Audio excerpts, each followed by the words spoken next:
Money is one of the most powerful forces in human history. People build their entire lives around it. They work for it, fight over it, vote because of it, and sometimes kill for it. Governments rise and fall trying to control it. Entire civilizations have collapsed when they lost faith in it. And yet, money itself is not real, not in the way most people think. Your bank account is not wealth, it is a number on a screen.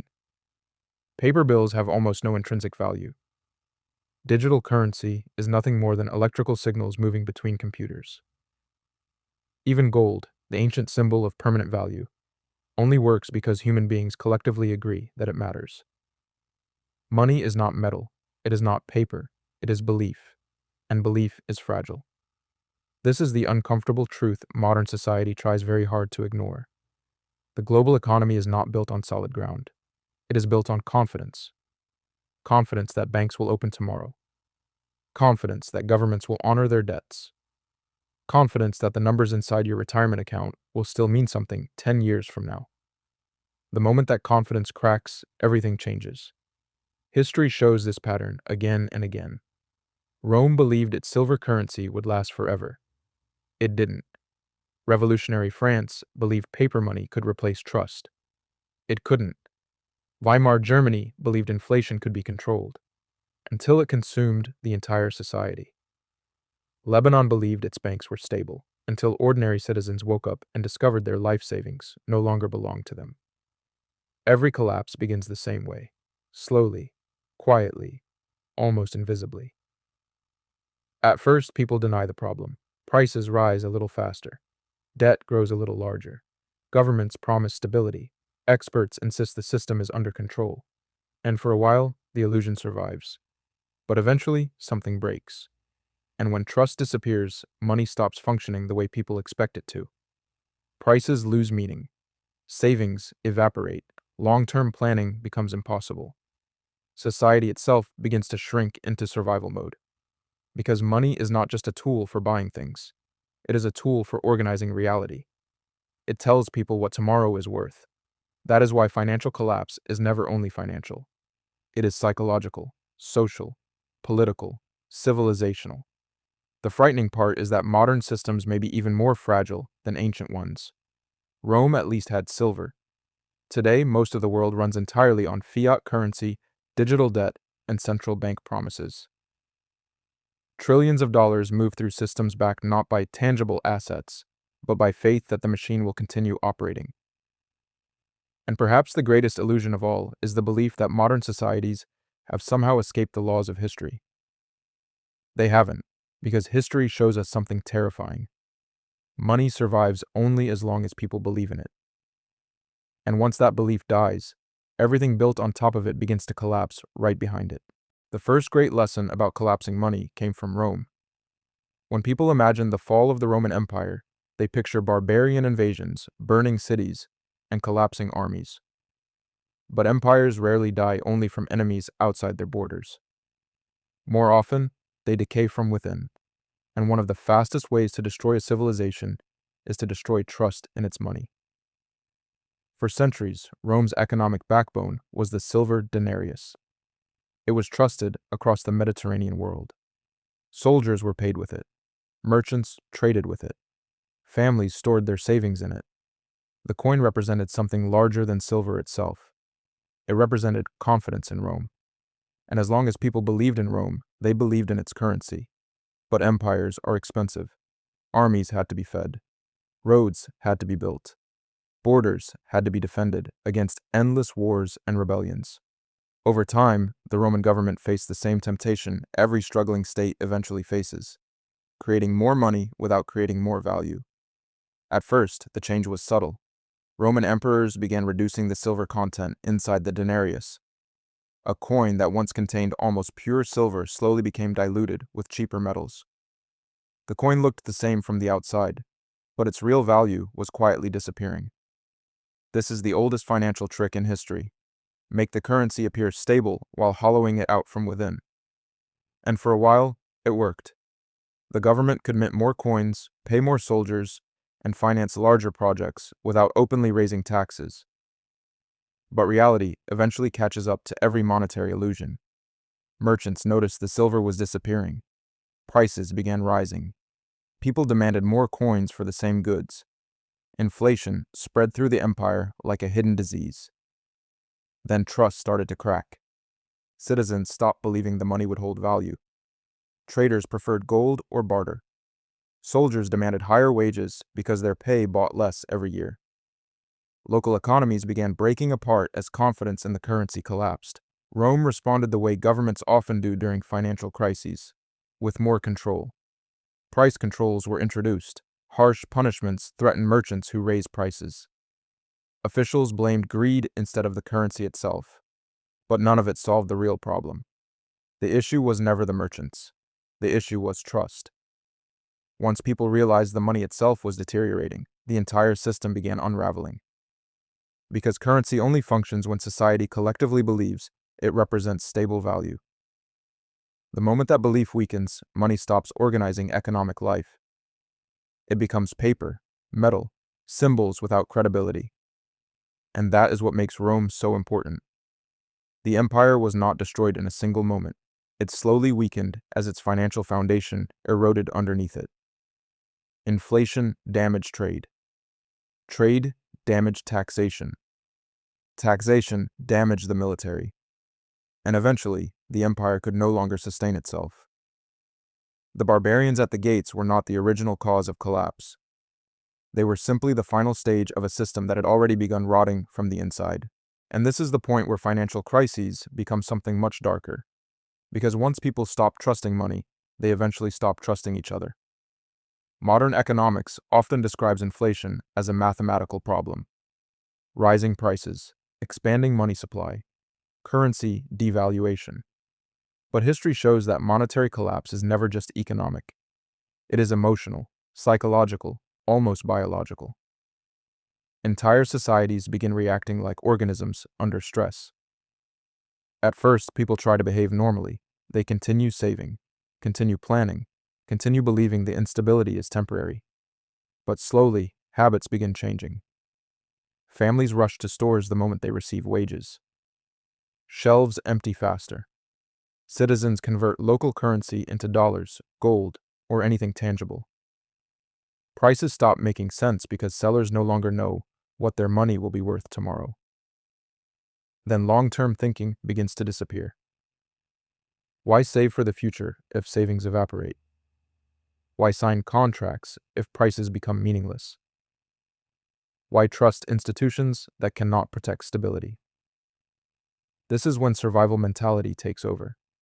During hyperinflation in Weimar Germany, workers were paid multiple times per day because waiting until evening meant their wages could become worthless within hours. Parents stopped saving for education. Retirement became impossible.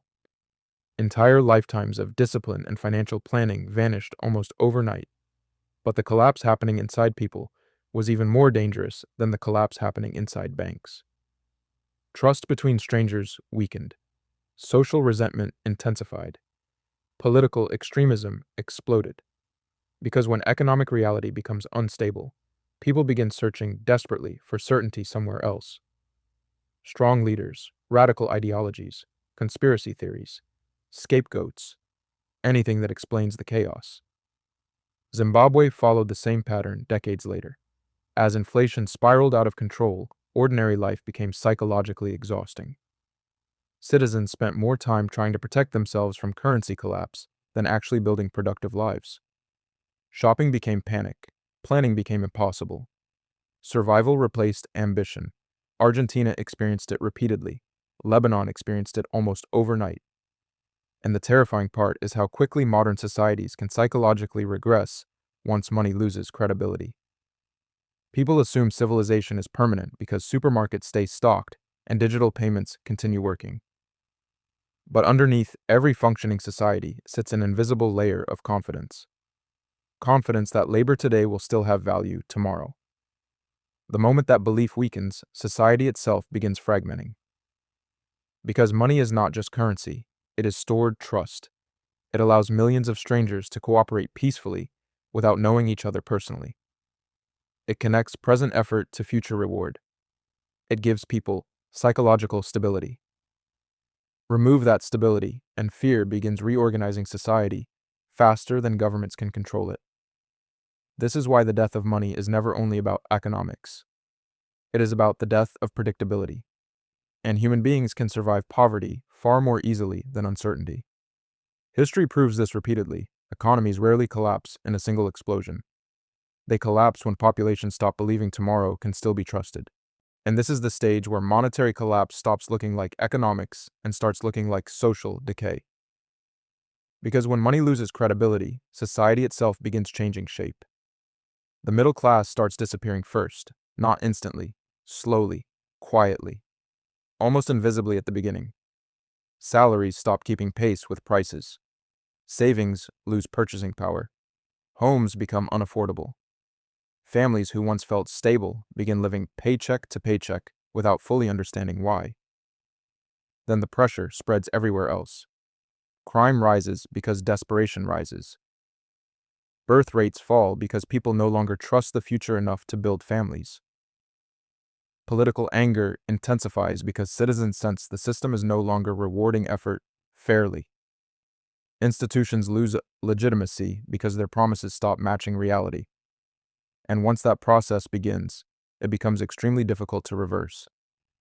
Late Rome experienced this transformation long before the empire officially collapsed. Inflation hollowed out wages. Small farmers lost land. Wealth concentrated into fewer hands. Ordinary citizens became increasingly dependent on the state while elites protected themselves through land, gold, and political influence. The empire still looked powerful from the outside, but internally, social trust was already dying. Weimar Germany followed the same pattern centuries later. Hyperinflation did not merely destroy the currency, it destroyed the psychological stability of the middle class.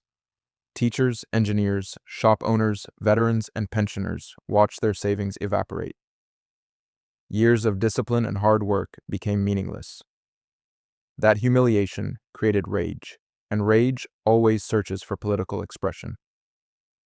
The Soviet Union experienced its own version during the 1990s. The collapse of the old financial system created a vacuum where certainty itself disappeared. Corruption became normalized because survival became more important than rules. Millions of people who had once believed in stability suddenly found themselves trapped inside economic chaos. Venezuela repeated the cycle again in the modern era. Hyperinflation turned ordinary life into permanent crisis management. Professionals fled the country. Families broke apart. Basic goods disappeared. Trust in institutions collapsed alongside trust in the currency itself. And this is the deeper pattern history keeps revealing. Currency crises are never just financial events. They are crises of social reality. Because money does something far more important than simply helping people buy things. Money allows societies to measure the future. It tells citizens that effort today will still matter tomorrow. It creates the belief that life can improve over time. When that belief disappears, society becomes psychologically unstable. People stop cooperating, stop trusting, stop investing, stop building. Fear replaces ambition. Short-term survival replaces long-term civilization. And once enough people lose confidence in the future, even strong nations can begin unraveling from the inside long before collapse becomes visible from the outside. That is the real danger of broken money. Not only economic collapse, but social fragmentation slowly spreading through an entire civilization. What makes the modern world dangerous is not that financial systems can collapse. It is that today, the entire planet runs on the same fragile foundation at the same time. Ancient civilizations failed separately. Rome collapsed while China survived. Weimar Germany imploded while America expanded. Argentina defaulted while global markets continued functioning normally. But modern finance is different. For the first time in history, nearly the entire global economy depends on interconnected fiat currencies, digital banking systems, central banks, and debt-driven growth. The system no longer rests on gold, silver, or tangible reserves. It rests on confidence. Confidence that governments can continue borrowing forever. Confidence that central banks can control inflation. confidence that digital numbers inside financial systems still represent real value. And most importantly, confidence that the machine itself will keep running. That confidence was severely tested in 2008. When Lehman Brothers collapsed, the global financial system came terrifyingly close to freezing completely. Credit markets stopped functioning. Major banks faced collapse. Governments realized something horrifying. Modern economies had become so dependent on debt and leverage that allowing the system to fail naturally could trigger global depression. So central banks intervened. Trillions of dollars were created electronically almost overnight. Interest rates were pushed near zero. Financial institutions were rescued with newly created money. The system survived, but a dangerous precedent was established. Whenever collapse threatens, print more money. And for a while, it seemed to work. Stock markets recovered. Asset prices exploded upward. Technology boomed. But underneath the recovery, global debt expanded to levels unimaginable in previous generations. Governments, corporations, and households all became increasingly dependent on cheap money and permanent borrowing. Then came COVID, and the scale changed completely. During the pandemic, governments and central banks injected trillions upon trillions of dollars into the global economy within months. Entire populations received direct financial support, while central banks absorbed government debt at historic speed. Again, the system survived. But inflation returned globally for the first time in decades. Food prices surged, housing costs exploded, energy became unstable, and millions of people quietly began feeling something uncomfortable. The system no longer felt predictable. This is why gold surged again, why Bitcoin emerged, why distrust toward banks and institutions intensified. People instinctively search for alternatives whenever confidence in traditional systems weakens. Because deep down, societies understand something experts rarely admit openly. Modern money is not backed by physical value. It is backed by belief. And belief becomes fragile when debt expands faster than productivity, when currencies lose purchasing power year after year, and when populations begin suspecting the system survives only through constant intervention. That is the real fear hiding underneath modern finance. Not local collapse, global doubt, because if confidence disappears in one country, capital escapes somewhere else.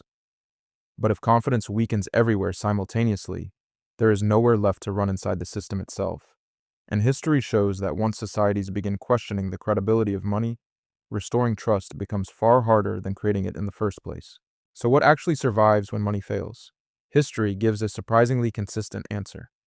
Not paper promises, not political slogans, not the illusion of permanent stability. What survives is whatever continues holding value after trust disappears. And throughout history, the people who navigated collapse most successfully were rarely the ones who trusted the system the longest. They were the ones who understood its fragility before everyone else did. When the Roman currency collapsed, wealthy families protected themselves through land, productive farms, and gold. During the hyperinflation of Weimar Germany, those who owned factories, foreign assets, or tangible goods survived far better than those holding cash savings. In Lebanon, people who kept wealth outside the banking system avoided watching their life savings become trapped behind frozen accounts. The pattern repeats constantly, because when money stops functioning properly, reality becomes physical again. Food matters, energy matters, land matters, skills matter, communities matter. A collapsing financial system forces societies to rediscover something modern. Economies often forget human survival does not ultimately depend on currencies. It depends on production, on trust between people, on the ability to create value in the real world. This is why crises often produce strange reversals in status. During stable periods, financial speculation can appear more valuable than practical skills. But during instability, the hierarchy changes quickly. The farmer suddenly becomes important. The mechanic becomes important. The builder becomes important. The person capable of producing real necessities becomes more valuable than the person who only understood financial abstractions. Because in the end, civilization cannot eat digital numbers. And history shows another uncomfortable truth as well. The survivors of collapse are usually not the people with the most money. They are the people with the most adaptability, the ability to operate under uncertainty, the ability to cooperate locally, the ability to remain psychologically stable while systems around them become unstable. This is why trust matters so much. Not trust in governments, not trust in banks, but trust between human beings themselves. Every functioning civilization rests on invisible cooperation. Farmers trust transport systems. Citizens trust currencies. Workers trust salaries. Families trust institutions. Once enough of that trust disappears, societies begin fragmenting into fear, suspicion, and survivalism. And yet, paradoxically, collapse also reveals what is most real. When financial illusions fade, people rediscover tangible value. They rediscover community, production, skills, resilience. They rediscover that wealth is not merely stored inside accounts, but inside human capability itself. This does not mean modern civilization is doomed, but it does mean no system remains stable forever. Every empire believed its money would last. Every government believed its debt was manageable. Every generation assumed collapse belonged to history, and every generation eventually discovered the same truth: money is powerful. But trust is more powerful, because every currency in history eventually failed. The only question is whether people recognize the fragility before or after the trust disappears. History doesn't repeat, but if you ignore it, it will crush you all the same.